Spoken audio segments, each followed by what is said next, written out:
All of his co-workers were good. What could it mean? Stanley decided to go to the meeting room. Perhaps he had simply missed a memo. No matter how hard Stanley looked, he couldn't find a trace of his co-workers.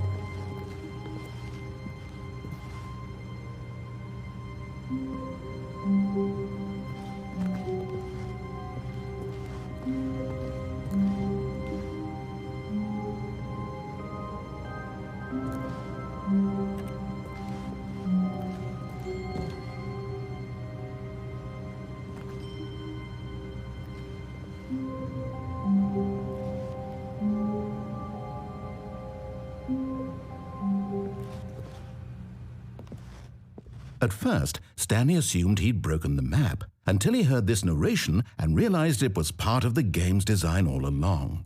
He then praised the game for its insightful and witty commentary into the nature of video game structure and its examination of structural narrative tropes. So, now that you're here, what do you think? Isn't this a fun and unique place to be? Why don't we take a minute just to drink it all in?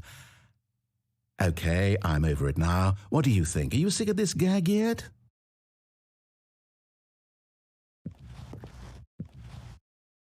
Well, I don't know how to say this politely, but you could literally just hit escape and restart the game any old time you want, like right now. You could have done it just then. Now would also be an appropriate time to quit. Any of these points and so many, many more, all of them are appropriate. I'm enjoying what seems to be an internal conflict going on where you are literally unable to act on your own desires to restart the game. So, just to push the envelope, I'm going to try and make this as miserable as possible and see how long you can maintain. There once was a man named Stanley, who people considered so manly. But the truth must be told, he was not very old and was quite particularly gangly. What Stanley liked most was buttons.